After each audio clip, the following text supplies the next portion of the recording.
Welcome to the second edition of FilmTalk. FilmTalk is value addition and experience sharing conversation from Film Lab Nigeria. My name is Efefiong Akpan. I am the coordinator, Film Lab Nigeria. I'm speaking to you from Nigeria, from Lagos, Nigeria. We would have had a second person to join us, but he is not disposed to join us. So I'll introduce you, Mr. Seth calls himself a master trainer, master assessor, filmmaker, and an academic. He's from India, but very active internationally. He does all kind of things with media, so I don't need to go a long way. So that so until Mr. Shaibu Hussaini comes along and joins us, I will continue with Mr. Seth. So welcome to Film Talk, Mr. Seth. Thank you so much. Thank you for having me. Let's share knowledge and value. You call yourself a master trainer, a master assessor, a filmmaker, and an academic. Can you explain that to us, please? I am a filmmaker. I've been making films since the late 80s. I got into the film industry in the mid 80s. And I've been an independent filmmaker since 1989. So whatever I do comes from my filmmaking and my experience of the industry and different types of filmmaking that I've done over the years, which then translated into my teaching film, which started in the mid 90s. I just started for a lark. I never knew that it would become an alternative career or an alternative profession for me. So I started teaching. I started teaching at the postgraduate diploma level in Bombay. I taught many courses there, right from journalism to advertising to film to television to PR, radio production. So I did all the arms of the media. I taught at the postgraduate level, and I continue to teach. So that was one part of what I was doing, which ultimately culminated in my becoming a professor at Bombay University, where I still teach film courses off and on. But I've also set up my own academy now in Delhi and in Kathmandu, that's in Nepal. And in addition to that, I've become a part of the skilling industry.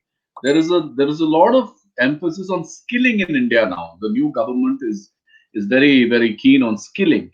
So my master training and master assessing is for the skilling part of the teaching that I'm doing, where I train the trainers to go and train the trainees to become either directors or writers. So that's why I'm called a master trainer, where I train the trainers. I'm not training the trainees directly, but my trainees are people who become trainers. So these are the three things I do. Plus, I'm also a consultant for universities in the United Kingdom as an academic for primarily the media courses and the film related courses. So I continue to make films and I continue to teach simultaneously, and the rest of it comes from my filmmaking primarily and my understanding of the industry. Oh, beautiful, beautiful. I don't know why is it that you don't call what is it that you don't call yourself doctor or professor? I don't call myself doctor because I've not done a PhD, so it'll be illegal for me to call myself a doctor. But professor, the reason I don't call myself a professor is because I'm not a full-time employee as a professor.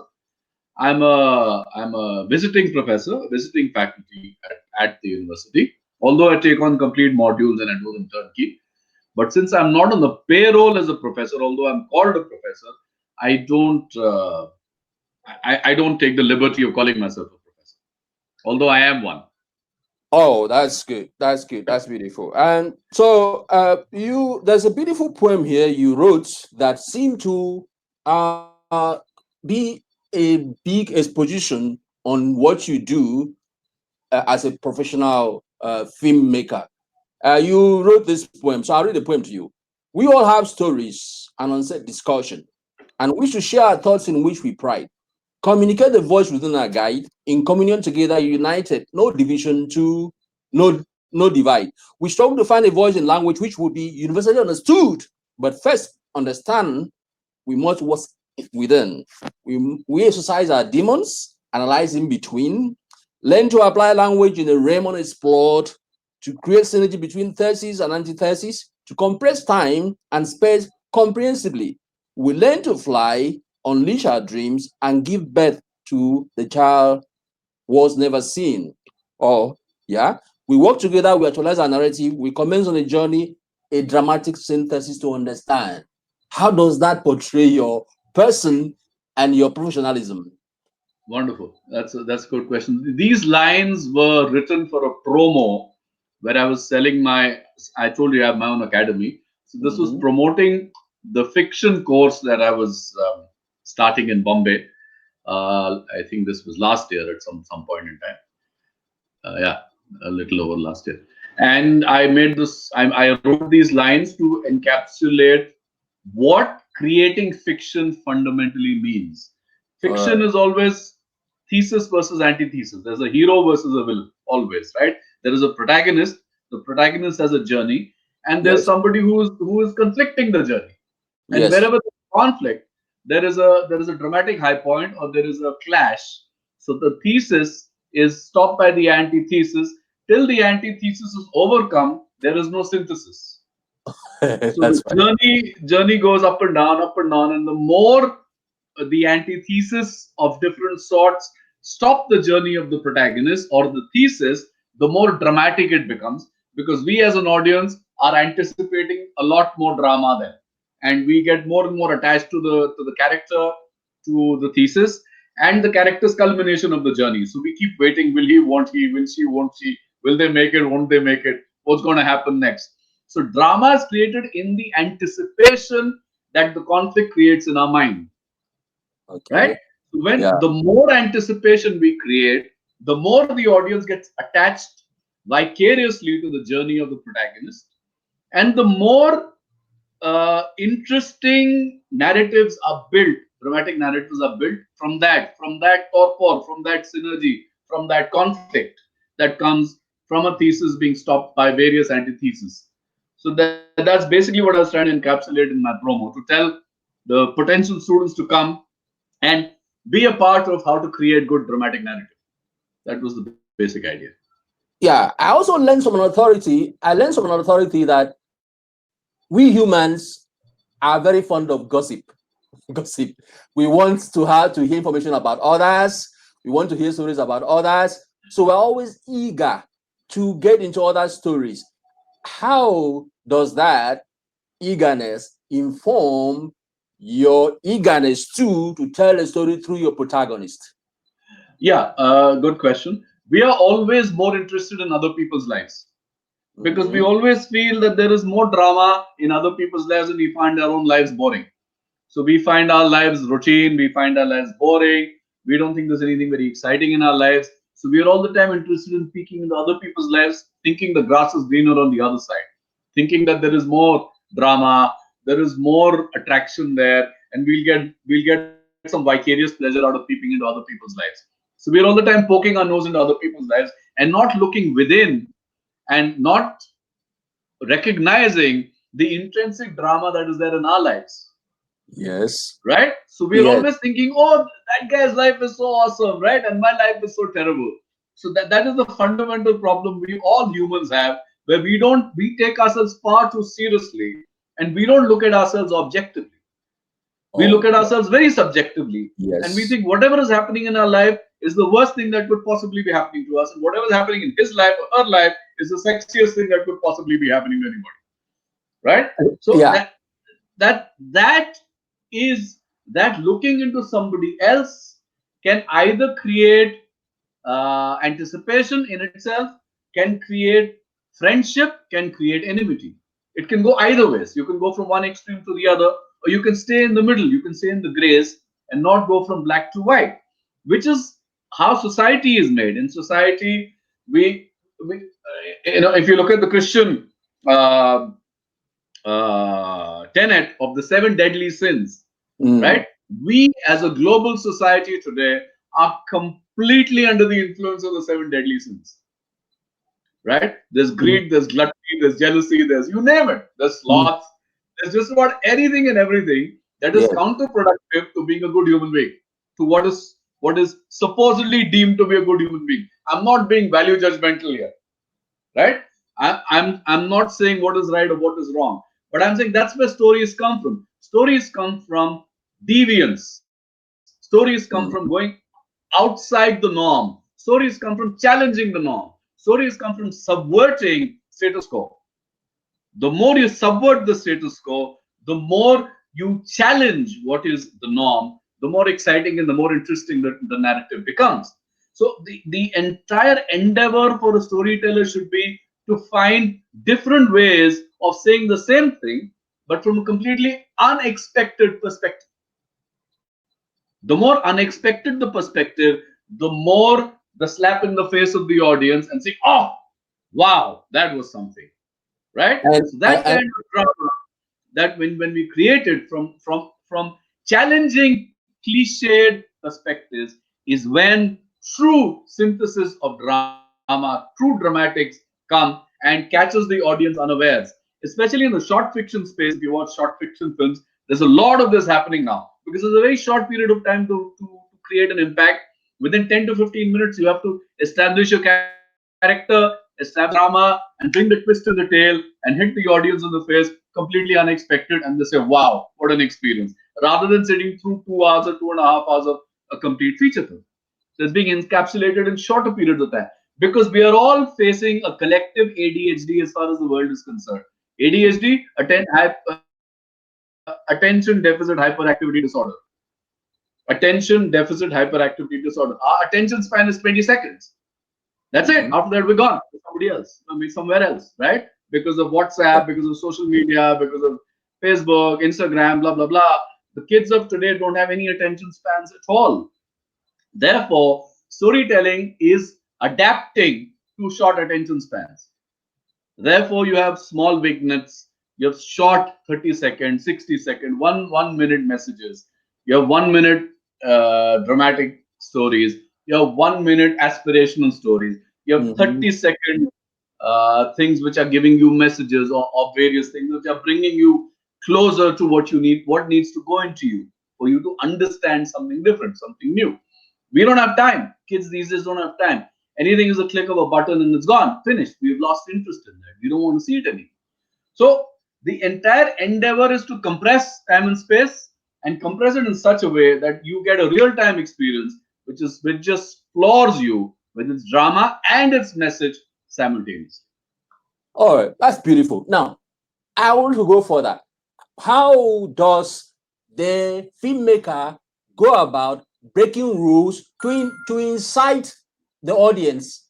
Because what I see is that the audience would always want to learn something from stories that will benefit their lives. So, what you're saying is that implies that we can break rules to capture audience attention. Can you explain that? The fundamental of a dramatic narrative does not change. That Mm-hmm. remains the same.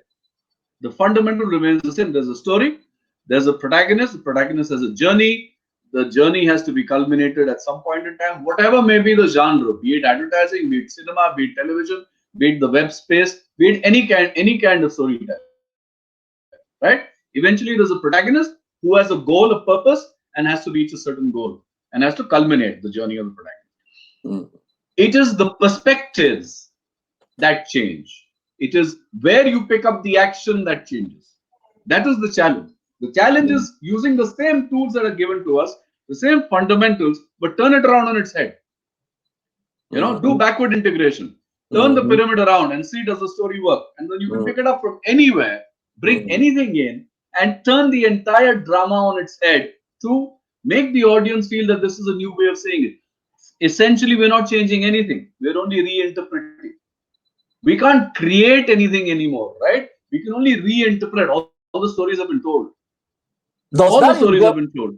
Okay, does that involve us, the filmmaker or writers, asking the question, what if we turn the table around? What if the sea flows up a mountainside instead of flowing down a mountainside? Correct. It doesn't just involve us as filmmakers, it involves the audience also. But first, we are our own first audience. We have to see, is the change we're trying to bring into the narrative, is it impacting us? Mm-hmm. Do we get floored by it? Does it excite us?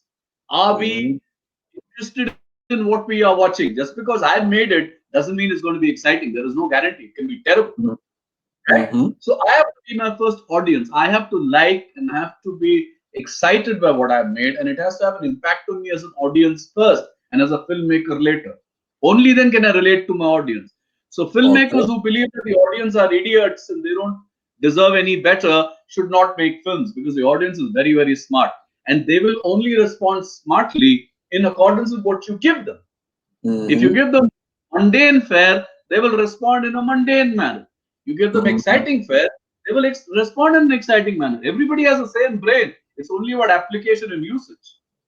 There is no That. difference in the amount of gray cells God has given us, right? We all have the same amount of brain. It's how Mm-hmm. we apply it, how we use it. So you gotta entice people into thinking. You gotta Mm-hmm. entice people into getting excited about it. So Mm-hmm. you got to find things that will appeal to an audience first, then change the game. That's really how it works. Okay. My question now is, considering all this things that you've outlined, how do you now add the value? What I call the value of any story that you make, or any film story that you make, is the pain in you as a filmmaker, your grievances in you, your objections in you are the values you add to film. And it's left for Correct. the audience to now buy what you're trying, the value you're adding to your story. So, what are Right. your own personal objections and grievances, considering how the world is today? Well, my primary problem with the globe, why just my country, with the entire world, is that it's a very unjust society. Unfortunately, most people do not get justice. And when I'm saying justice, I don't mean courts, I don't mean the legal system. I mean justice in society. I mean distribution of resources, access of resources, Social access justice. to access to a good life, access to good health, education, childcare, employment, living a complete life, being able to take care of your fundamental needs. Half Mhm. the time, most people are just trying to make two ends meet, and the moment you think the ends are met, somebody moves the ends again. That's how society works. So we are all the time grappling, struggling to try and make our lives satisfactory.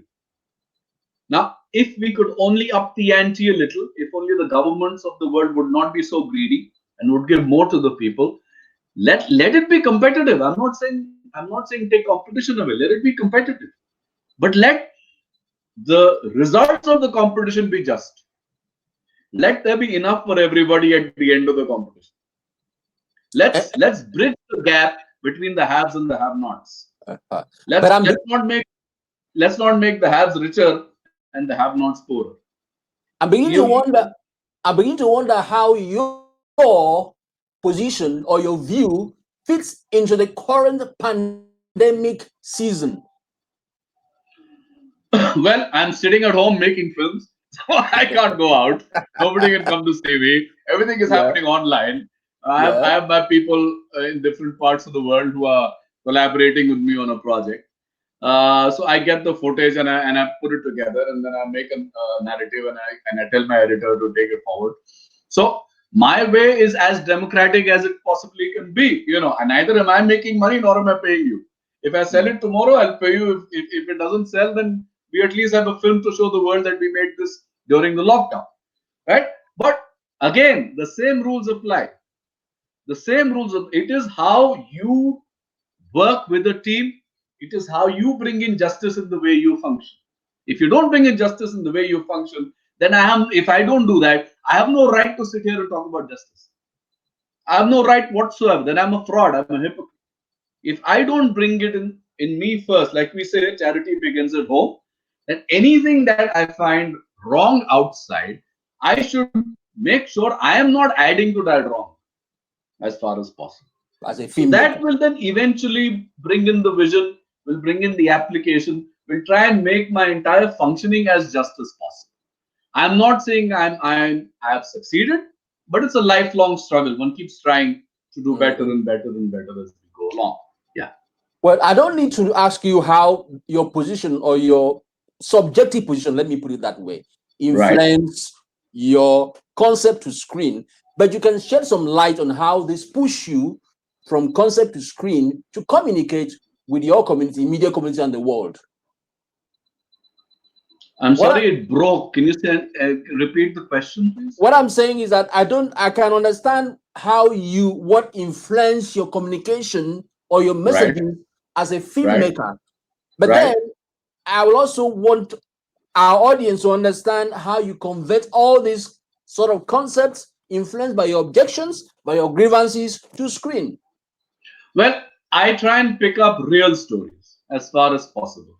I try Mm, and pick up stories that come from within communities, that come from people who want to tell those stories. mhm. I've always tried to pick up stories from within communities. I've tried my best to stay away from the Voice of God documentary, although at one time one was doing a lot of that. That was the way films were made. But over the years, one has tried to move towards letting the people speak, Oh letting the yeah. stories come from within communities, Yes. letting the stories come from their own narratives rather than telling them what the narrative should be. Because Yes. fact is stranger than fiction. And the more one grapples with it, the more one engages with it, the more one understands how to represent it in film, Hmm. the more interesting and the more dramatic it becomes. So it has to be real and it has to be plausible. Hmm. Reality and plausibility of cinema have to match. So we cannot forget, because we are making a real film, the language of cinema. The language of cinema is paramount. We are making films. Our job is to make a film and fit the story into the film Hmm. rather than fit the film into the story. Okay, that's beautiful. Now Yeah. I have seen that you've done so much when it comes to reporting reality in documentaries, in TV commercials, in all kinds of stories, So the point is, how does your academic background influence your filmmaking? Because I can see very logical, very touchy issues in terms of the child labor problem in India, life skills education, sexual abuse, hazardous waste, rural sanitation, labor migration and HIV, water resource management, and matrilineal system. How does your academic experience help in the formation or the path or the making of such films? Um, one of the poets I read when I was in college was a very well known poet called T.S. Eliot. And T.S. Eliot had this line, which has remained with me since college, that humankind cannot bear too much of reality. We cannot handle something that is hurting our sensibilities beyond our capacity.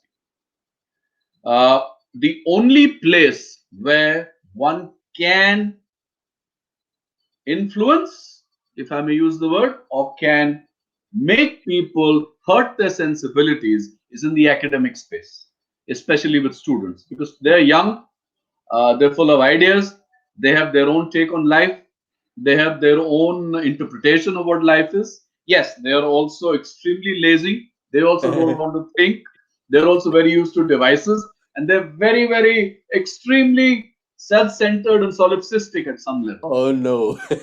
right? Yeah. It's I, me, myself. That's it. You can go to hell. I'm not interested in you, right? It's my life. I'm going to do what I like. Now, to get those guys out of their shell and to get them to start thinking, some of them come up with brilliant ideas, Mhm. but they have to be honed. You have to hold their hand, you have to cushion them, you have to kuchiko them, you have to say, come on, encourage them. And it's a process to make them want to work. It's I'm not beginning easy. I'm beginning to wonder how patient you are with them going through You all that. have to, sir, I have to be patient, otherwise, I cannot be a teacher. It's as simple as that. It's as simple as that. I would not be a teacher if I was not patient. Because today's generation has no time for you. They have no time for you. They have no time for themselves. Forget you. They're so busy. And so many distractions in their life. Yeah. So much to do, right? Everything is so easily available. In Yes. our time, life was much more difficult. Today, life is Yes. so easy. It is so easy. They don't have to worry about anything. Plus, parents like us have spoiled these kids by giving them everything they need. Yes. Yes. They might not need it, but giving them everything they want. So this is where academia helps, because in the discipline of a classroom, in the discipline of an institution, where they have to make a film at the end of it, a lot Mhm. of tweaking of their minds is possible at the writing level, at the research level, at the ideation level. Once the Okay. ideation gets going, they start thinking, and then they go into the field, and then they recce the various locations where they want to shoot, or the various communities they want to shoot with, and they come back and write their script. That's the first bridge has been crossed there, right? When they come up with the first ideas, first set of ideas, and we explore those ideas, and writing is of course rewriting, and that's the big challenge to make them rewrite, because I usually have at least 2 to 3 rewrites before the film, before the script is kind of ready for them to start shooting. I mean, Mm-hmm. of course, for a documentary there cannot be a final script, but there's a thematic plan which is in place. So the idea, academia helps in bringing in the rigor and the discipline which is required to make them actually concentrate and get out of themselves and work towards achieving the goal of making a film. The good thing is all of them are very excited about the production process. That's the one good thing I face. The problem is the writing process. The writing is Oh, always a challenge. okay. Writing, they have to think. But when it comes to application, they're all very excited that they get to use a camera, they get to use sound, they get to direct, they get to interact with actors or with players, and then they sit on the editing machine and they put a film together. They're very excited. The process is very exciting. Because that's the main thing, right? I still make films because I love the process, honestly speaking. So let Right? me For me, ask. yeah, So yeah. let me ask. Does it mean because they hate writing, they're not reading these days They're anymore? lazy. They don't hate writing. They're lazy. They don't want to think beyond the point. That's Uh-uh. the biggest challenge with these kids of today. Making them think. Mm-hmm. Think once they've thought, they like the idea, they'll write it down. But if you ask them to tweak it or to rewrite it, is again a problem. Because they think my one idea is the best idea and that's the end of the story. I'm not going to redo it. So that is where it's a tug of war. It's Yeah. a big challenge. Yeah. Okay. I want to ask, how do Indians or the Indian filmmakers organize their activities, their professional industry around guilds? Can you tell me about Indian filmmaking guilds? Well, if you look at the film industry, if you're talking about the larger film, the feature films, the film industry today has become more and more corporatized. There are many companies which are now listed on the stock exchange, which are part of larger industrial houses, which have come into media in a big way. So they also run TV channels, they also run news channels, they also run entertainment channels, they have portals, and they distribute and produce feature films. So people can either an independent producer like me can have a project and go to them, tie up with them, where they'll give you a certain amount of money or they'll help you release your film, and you make the film with them backing you on it. That's one way of doing it. The other way of doing it is you can get loans. You can go to a bank and you can take a loan, but you need a collateral. Without collateral, you don't get loans. Or the third way of doing it is from the industry, that is private equity, private financing, or distributor financing. These are the 3, 4 ways of doing it. Otherwise, you save your own money. You put in 10 to 15% of the initial capital. You make your first reel or two of film, and then you try and hawk it. Then you try and sell it, and you find the biggest bidder to try and buy it. But that's the most challenging and the most difficult part of it. So it's always better to try and find somebody to back you from the word go. Otherwise, if you don't have the money to do it, any project will get shelved half the way. When it won't even reach halfway mark. It unfortunately not go beyond a certain point, because film production, as you know, costs a lot of money. Any kind of film you make, Yeah. it is highly labor intensive and it is highly cost intensive. It's a cost intensive activity. So you need the money and you need the wherewithal to organize that money, and you need to be able to live on that money for some time, because you can't do anything else when you're doing a project which is like, which requires all your time and attention. So there are opportunities now. There is private financing, like I said. There are banks financing. There is a corporatization of the industry, but then again, it's highly competitive. You still need good backing. You still need people to believe in you, to believe in your stories. So usually, if you're a complete rank outsider and a complete newcomer, your first film is usually done on your own. It may be on a smaller scale or a smaller budget. And if that film does more decently well, moderately well, then your chances of becoming part of the market are that much higher. So that challenge is always there. Is it okay? Is it possible to sell a film story on paper before you actually produce? Because a lot of people go into film production to, like you said, maybe invest family money or personal money. At the end of the day, they're broke. So is it possible to sell film on paper first to your investor, maybe a bank or whoever, before you actually make the movie? In principle, yes. In reality, no. In reality, they'll say, yes, we like the idea, it's interesting, but then who is backing it? Who are the actors? What is your timeline? Do you have a budget? Do you have a plan in place? And so on and so forth. What are the other things that you have with this? And how much, what are you bringing to the table? Uh, that's really how it works. So if supposing I'm coming to you, I mean, as a new filmmaker, expecting you to finance my film purely based on on a script, then you may be very encouraging, but you're not going to give me any money. So, okay, let's go. Well, to go back to introducing you, I'm talking with Mr. Aditya Seth. He's a filmmaker. He calls himself a master trainer. Uh, he calls himself a master assessor. Well, we don't need to go into that. We talked about that, but he is speaking to me from India. As you can see, he's very knowledgeable. He's well practiced. But the next question I want to ask you is, Right. Thank you. what is Yeah. the power? What is the power of guilds in India when it comes to negotiating contracts? When it comes to pursuing rights of film workers, or actually defending their rights to maybe usurpation of their fees and all that by producers? More than the guilds, we have trade bodies. We have trade bodies that come under the Film Federation of India. There are five, conventionally, there are five trade bodies which come under the Film Federation of India. So they have kind of a bona fide where they have rate card. There are certain tariffs and certain minimum payments that have to be paid to the members. There is no way out of that, right? So they, like, I'm part of one trade body. I'm the vice president of the Indian Documentary Producers Association that comes under the Film Federation of India. So there are certain rate cards, tariffs that are set by us for different types of activities, for different types of technicians, actors, performers, productions. There are certain ratified minimum wages or minimum costs that have to be paid by the producers during production.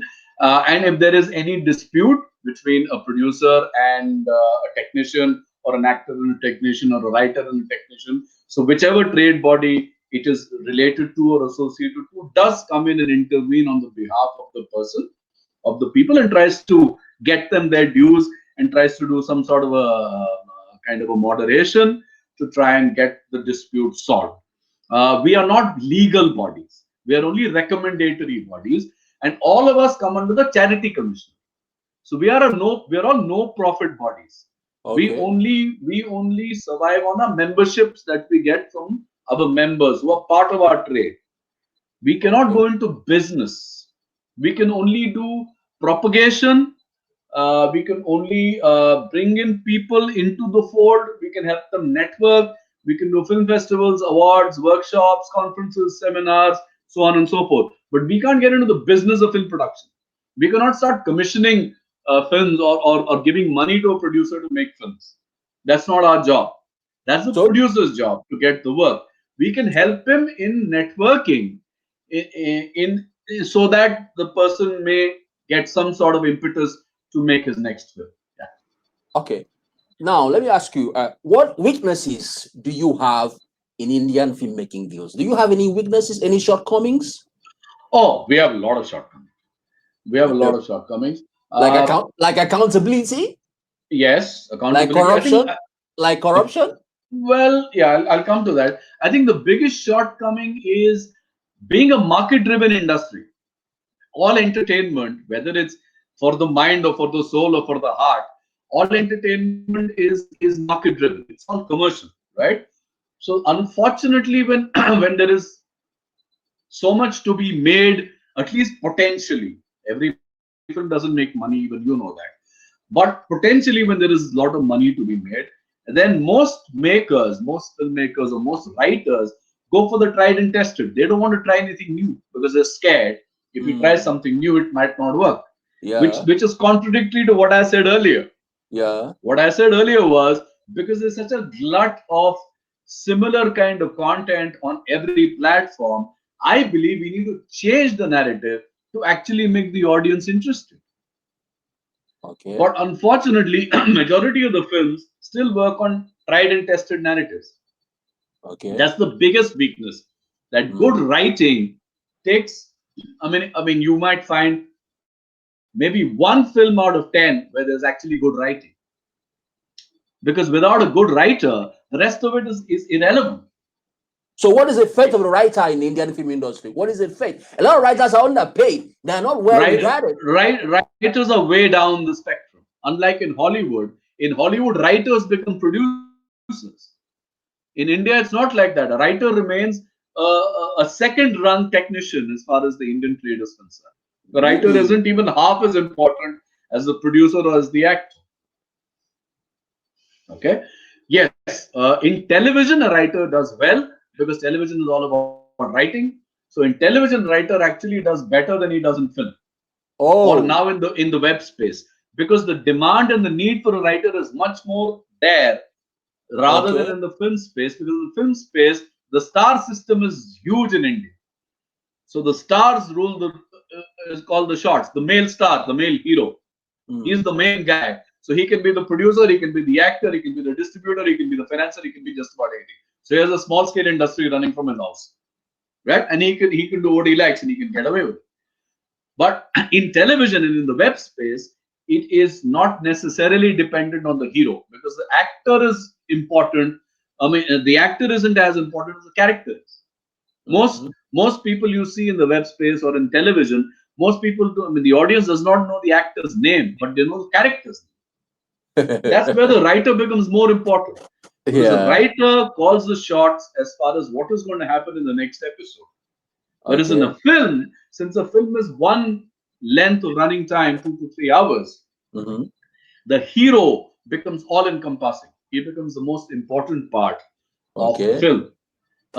Now that is changing, at least in so much as the heroine or the female protagonist is becoming as important, if not more important, in the new middle of the road cinema that is becoming very popular in India, which is Hmm. not necessarily commercially very expedient, which is not necessarily very high budget film, but it's high concept.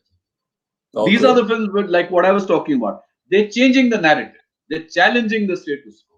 They're bringing in different perspectives, and they're celebrating deviance. The Mm. more you celebrate deviance, the more interested your audience will be, is what I believe.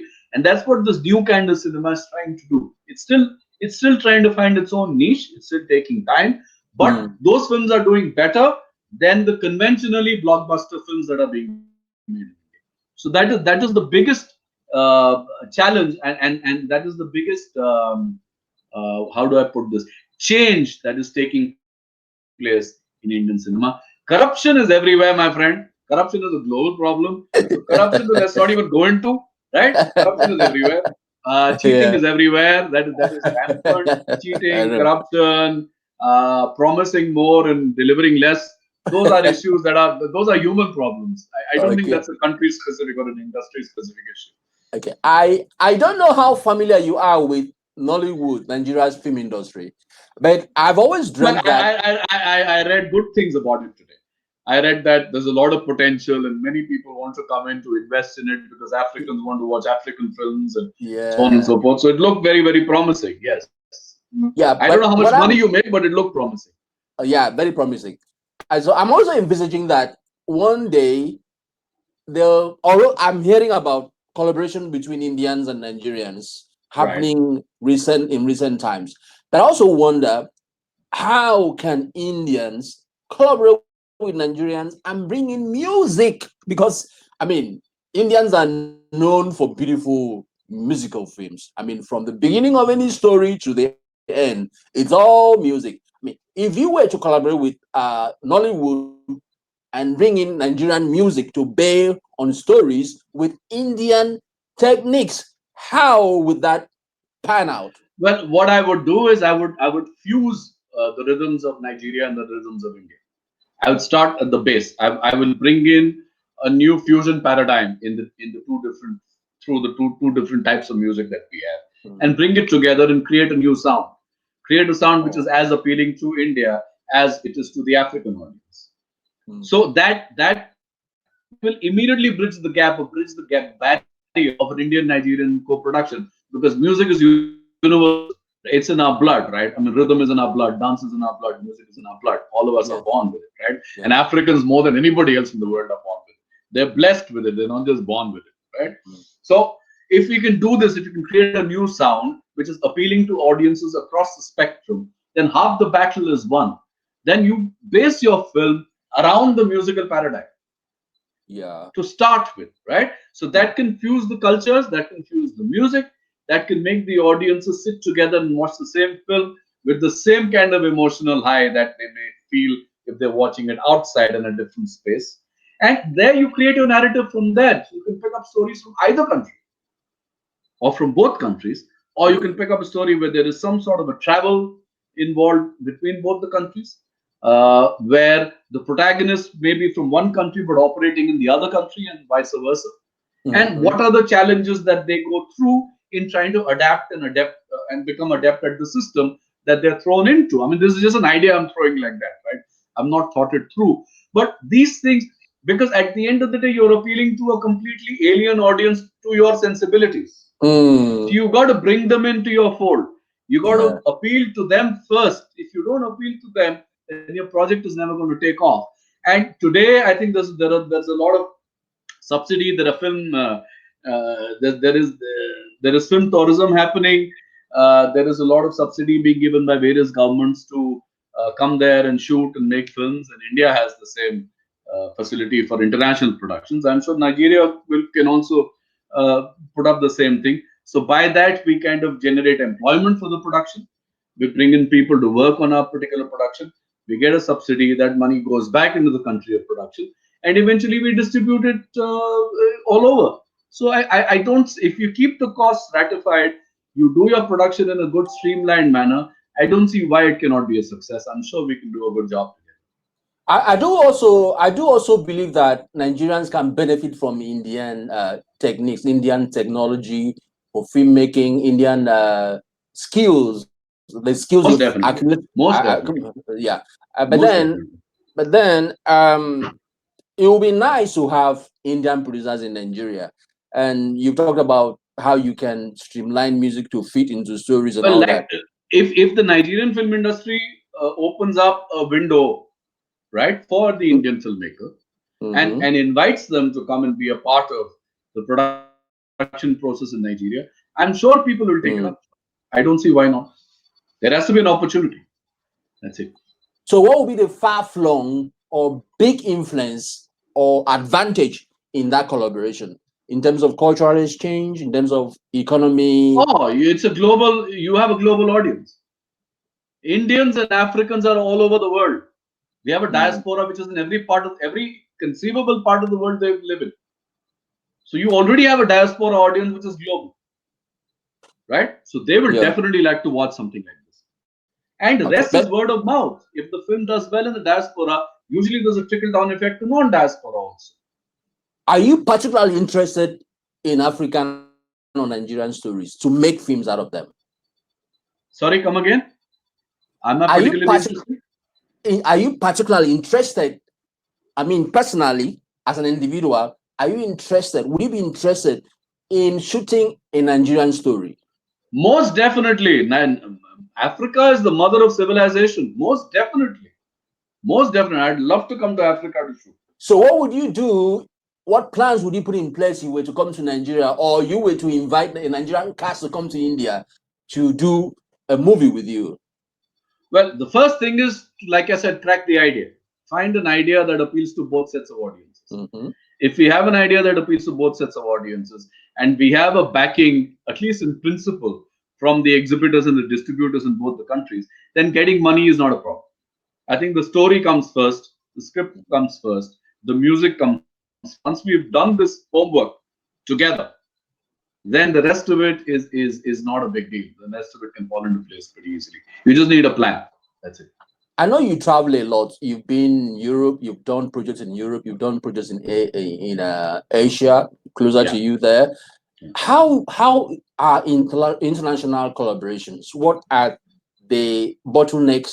What are the smooth sales when it comes to international productions, co-production? Yeah, that's a good question. I think it really depends on how keen is the film federation or the film industry of that country in international co-production. Because to a large extent, you need government clearances. I may like you, you may like me, we may want to work together. But if your government doesn't like my face, that's the end of it. Right? They have to like my proposal. Because till they don't give me permission, I cannot come and shoot in your country. It's as simple as that. Okay. Similarly, till my government does not give you permission, you cannot come and shoot in my country. So Right? So there are what does it take to film in spaces in location? How who do you approach? What do you do? Because in Nigeria, people complain a lot. we have a ministry. We have the Information and Broadcasting Ministry, which has a film cell.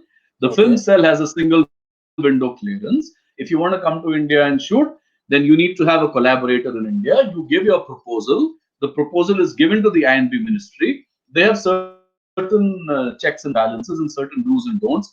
And as long as your script follows all those do's and don'ts, you're given your clearances. And for Mhm. certain clearances you pay, certain clearances are free. That's how it works, depending on the locations in which you want to shoot and what is the projection of the country in your story. That's it. Okay. Uh, oh yeah. We've Before had we come, Batman, we've had Born Identity, we've had James Bond. I mean, we've had a lot of films shot in India which are big blockbusters, and it keeps okay. happening. So yeah. So I'm talking about before I forget. You mentioned high concept. How does high concept play out for you? Because a lot of people write movie stories, and you look at them or you read them, they're so bland. So True. you talked about high concept, a new generation of films that are conceptually high or rich. How do you go about getting that done? It's an interesting question. Unfortunately, I don't have a ready answer for that. That really Okay. depends on what kind of genre you're working on and for whom. Okay. Uh, that will determine your market, will determine your production, or will determine the application of your script. And what are you trying to Mm. say and how are you trying to say it?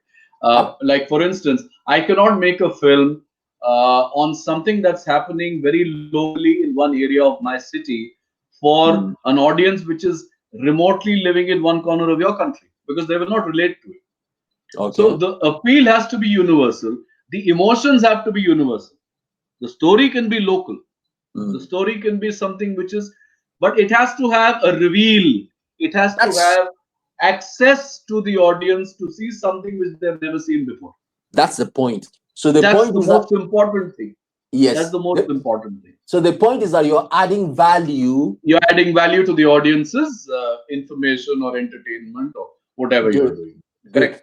And if I would cite a movie that did just that, I will talk about Slumdog Millionaire.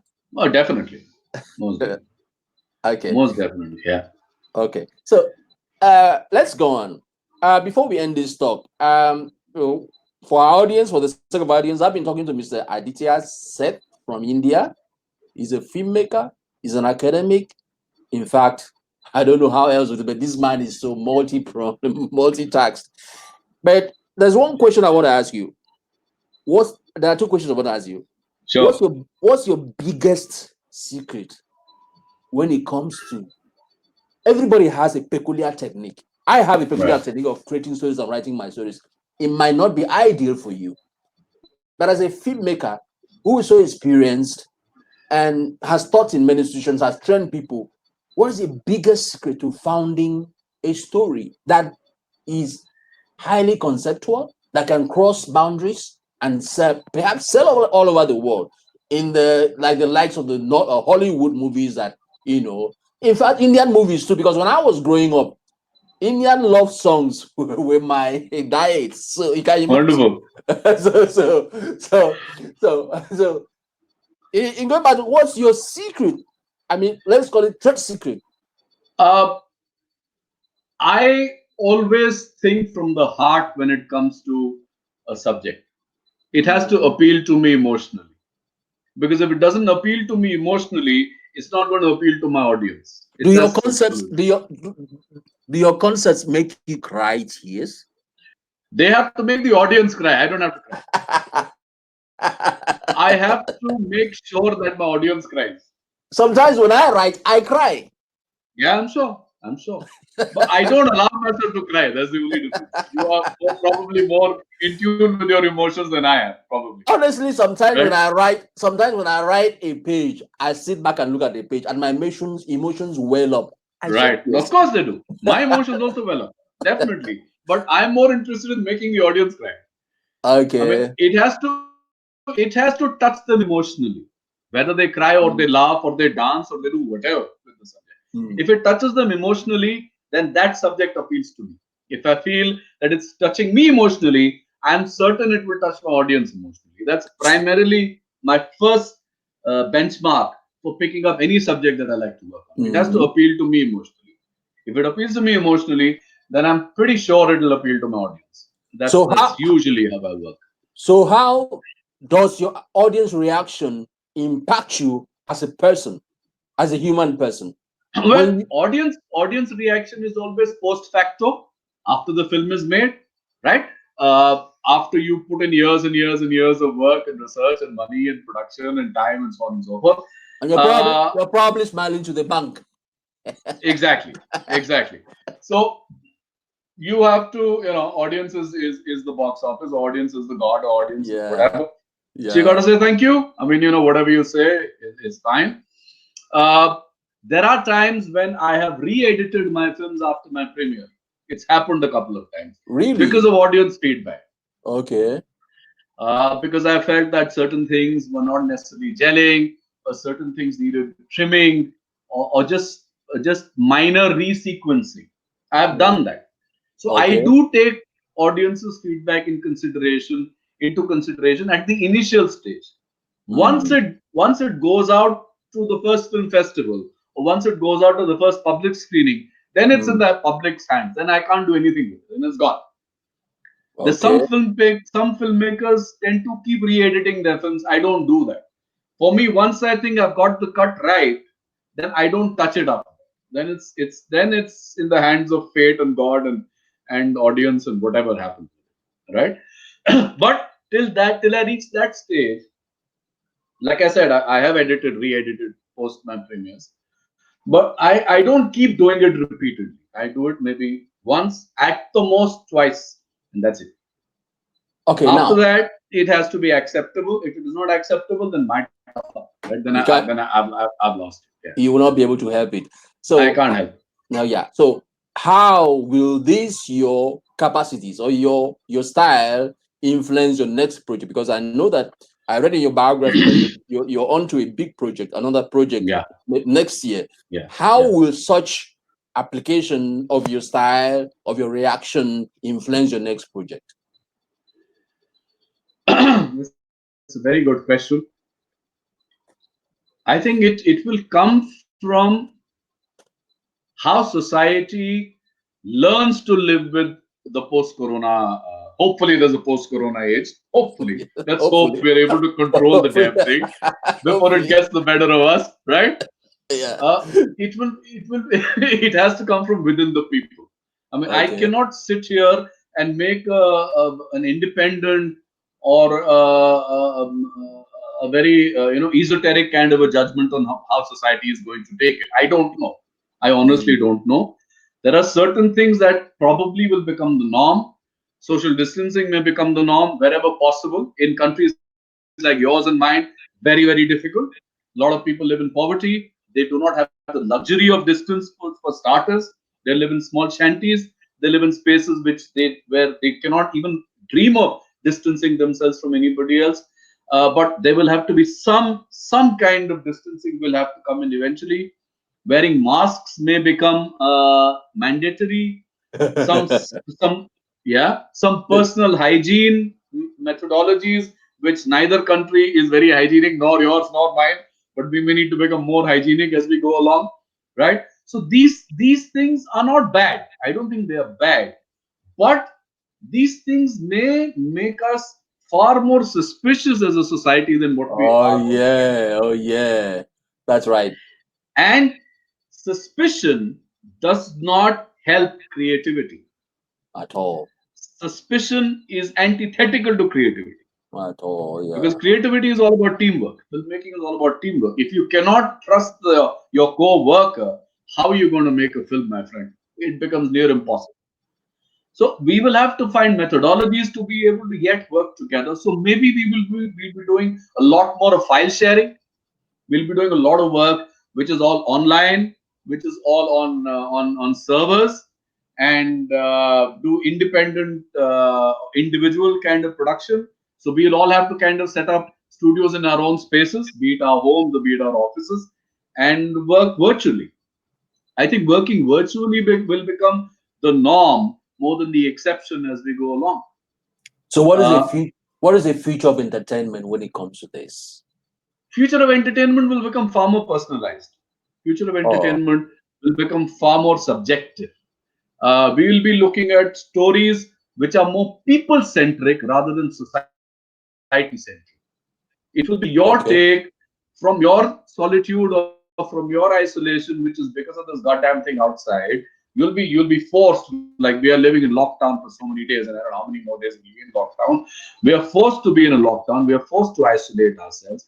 We are forced to live with ourselves. We don't have an option, but we still want to tell stories. So our stories will become our personal take on what is happening around us, or our interpretation of sitting at home and looking at society happening outside. Right now, there is no real society happening outside, but they're trying to bring in some modicum of recovery at some level, which is it has its pros and cons. Like I'm sure I don't need to go into that, but I'm sure you can see that there's a second wave of this damn thing coming again. Mm, So there is no running away from this. Unfortunately, it's going to stay. The only way out would be a vaccine or a medicine, if such a thing is possible. We don't even know if it's possible. Eventually, it may happen. So we will become more subjective. We will become more self-centered, and we will become more in we will become interpreters rather than reinventors, if you know the difference from what I'm saying. mm, Or we will be interpreting what we feel within us okay. of a world we don't see. We only see it Okay. virtually. We see it on a screen. We either Okay. see it on our phone or see it on a television or on a computer screen. We're not interacting with it. It is So, our interpretation. So we'll all be self-centered storytellers, is what I think is mm, going to happen, at least in the immediate future.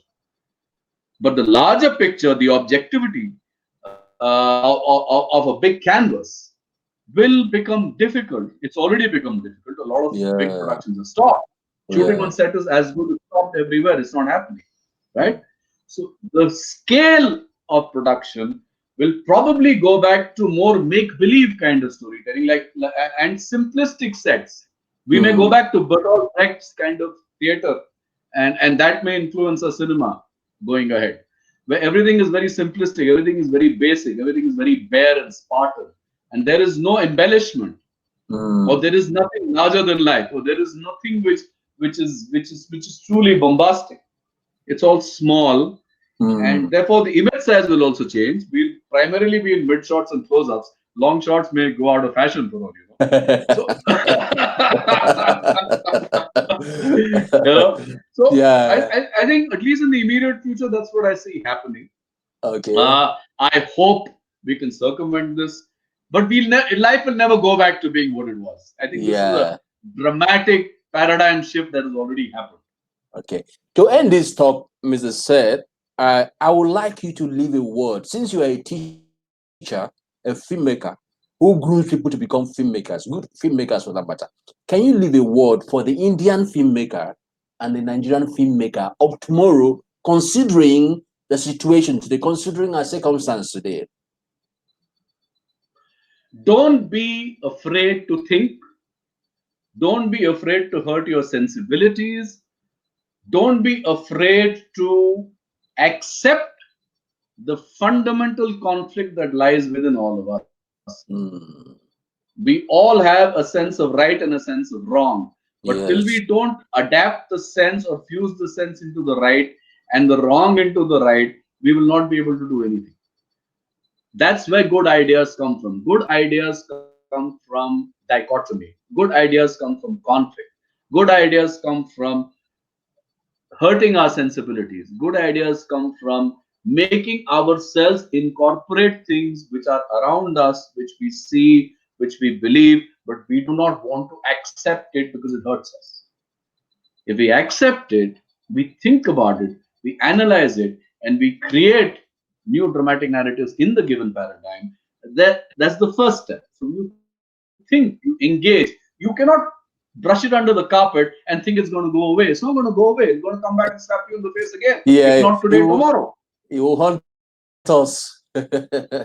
Yeah, it won't go So away. The first thing is yeah, think, hurt yourself, think, hurt yourself. Once you hurt yourself enough, next is think how you can make this interesting for anybody in the world. Make local, but think global. yeah, Think that's it. always for a global audience. Think for Yes, an audience who doesn't know anything about you or your culture, yes, yet can relate to your film. If yes, you can think global and if you can make it appealing for a global audience, your yes, local audience will lap it up. Then you're yeah. made. I wish we could have a lecture where you actually teach us how to make great I would love story. to. I would love to. Anytime.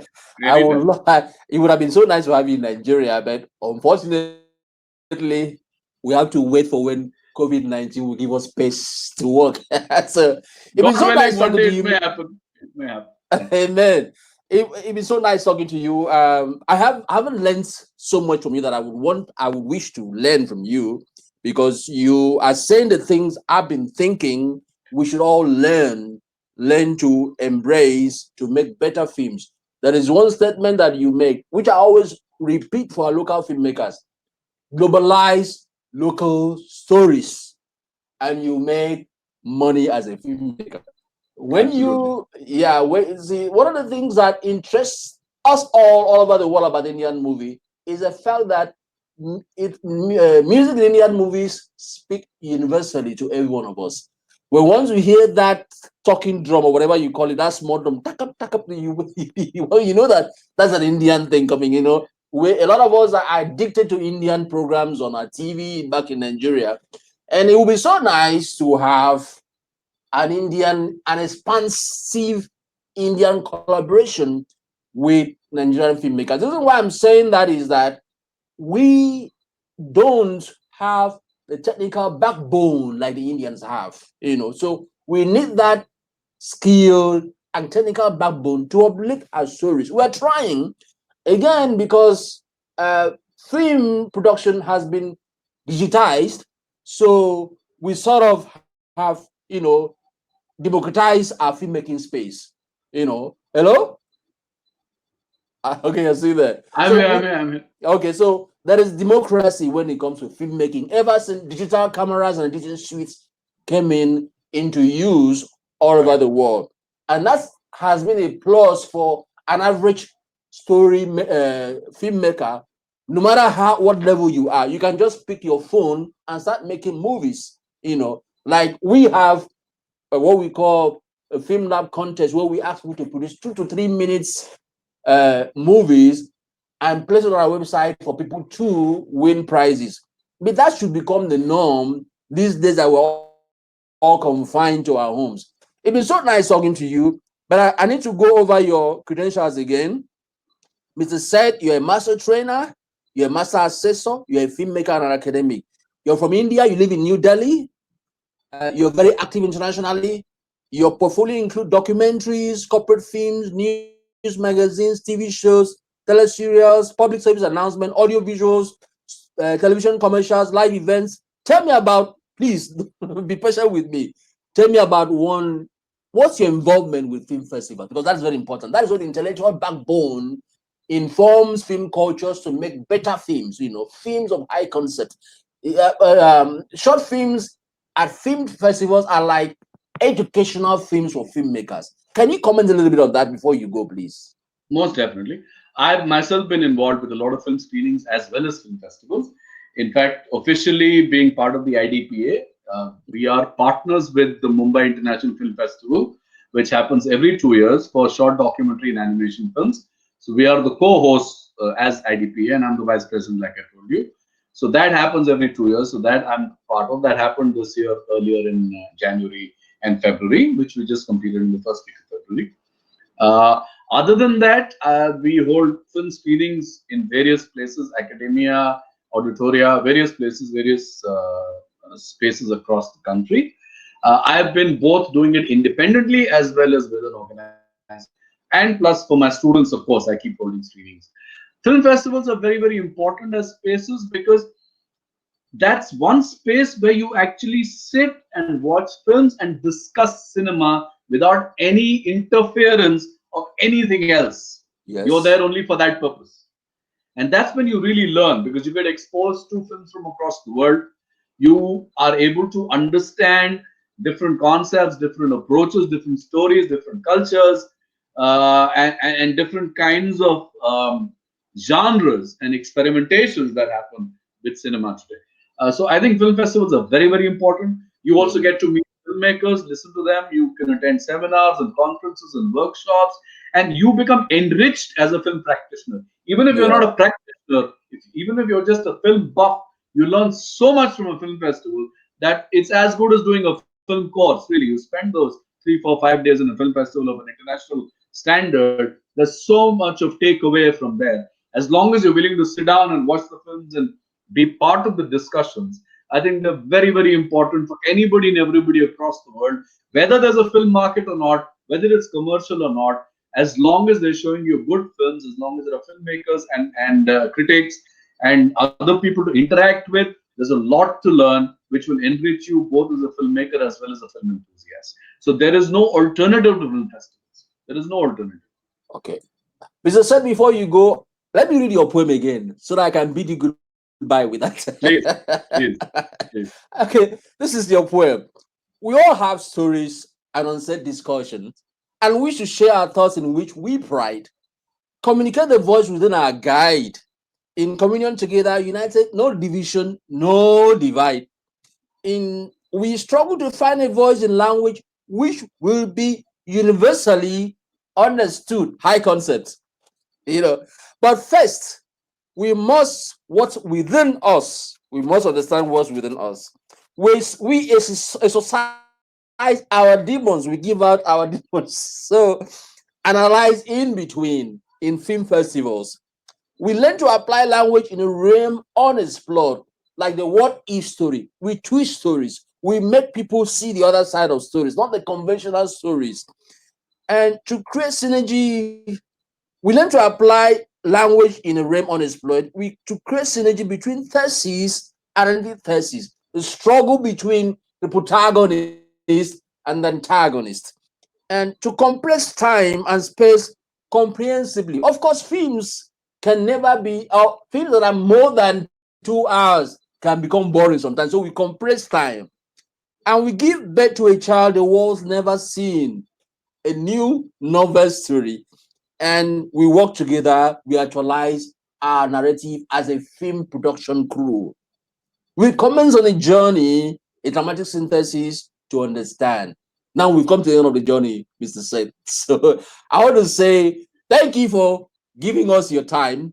I believe that someday you come to Nigeria and teach us. If it's not possible physically, it could be virtually and remote, just like we're doing. So thank you so much for speaking to us from India, and I wish you all the best. Stay safe, Mr. Seth. Thank you so much. Thank you so much. Thank you so much for having me. It was a pleasure. All right. Thank you so Thank much. you. Thank Thank you. you. Bye All bye. right. Thank you, Yeah. sir. Bye bye. Yeah. Bye bye.